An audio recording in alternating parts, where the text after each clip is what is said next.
I'm here for another woodland photography vlog.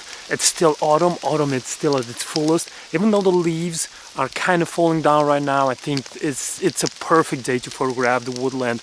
We have fall, we have yellow and reddish leaves on the trees. I think it looks perfect.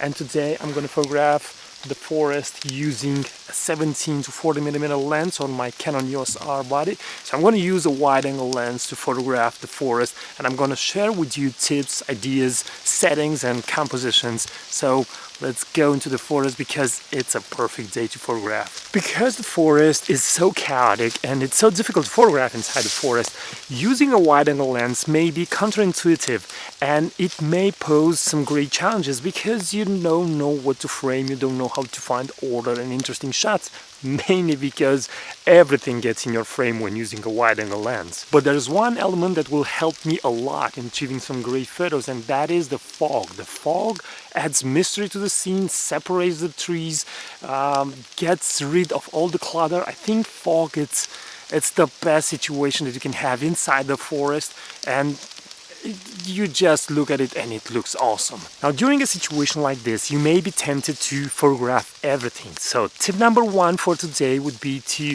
just scout the forest, scout the place, allow yourself to get used to the place and kind of have a feel of what is around you. Try to identify subjects first and then try to think about photographing.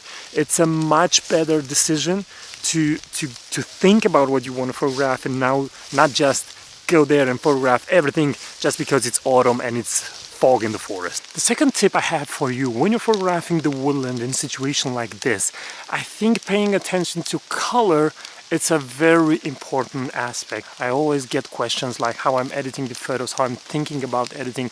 Well, paying attention to color and knowing something about color theory helps a lot, because there are very simple things that you can do. For example, the forest is full of yellow, orange, kind of reddish tones of color, so then you can shift the other areas like the trunks of the trees or the fog itself to kind of like a blue or a cyan tint, and now you're having complementary color in the fog or the trunk of the trees, and you're creating a huge contrast between these two elements.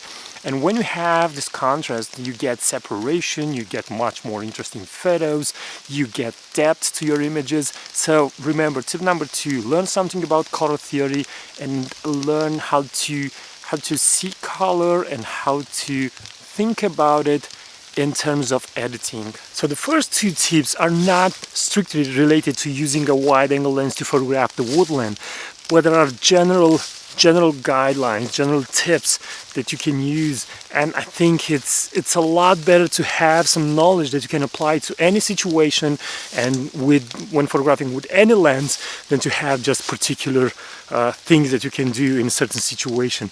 Now let's move on to tip number three, and this is related to wide angle lens.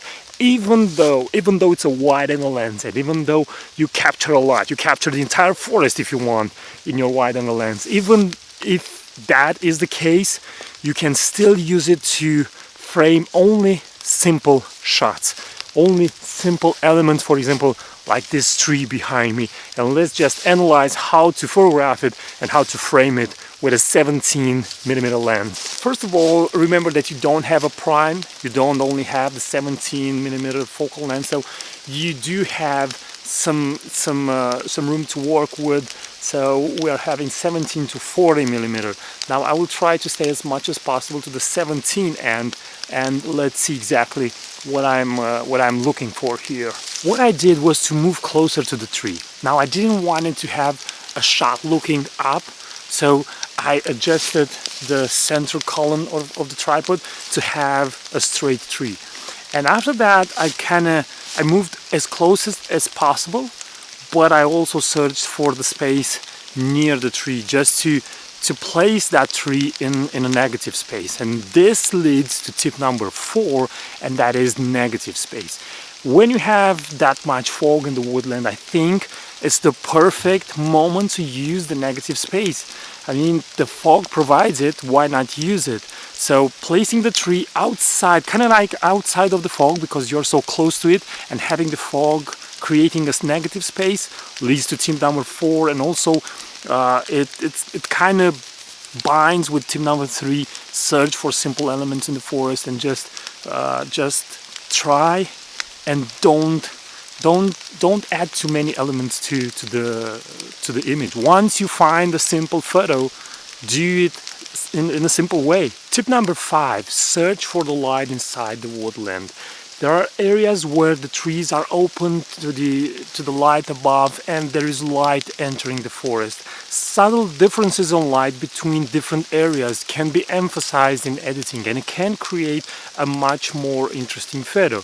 Now, when you are using a 17mm lens, when it's that wide, again, use the fog to separate your area from the rest of the image. Try to position yourself in such a way that you're not including the sky, because that part of the photo would be overexposed.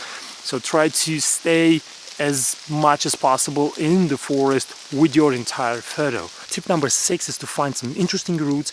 Place yourself really low, use the 17mm end of your lens, and capture everything with those roots as foreground element.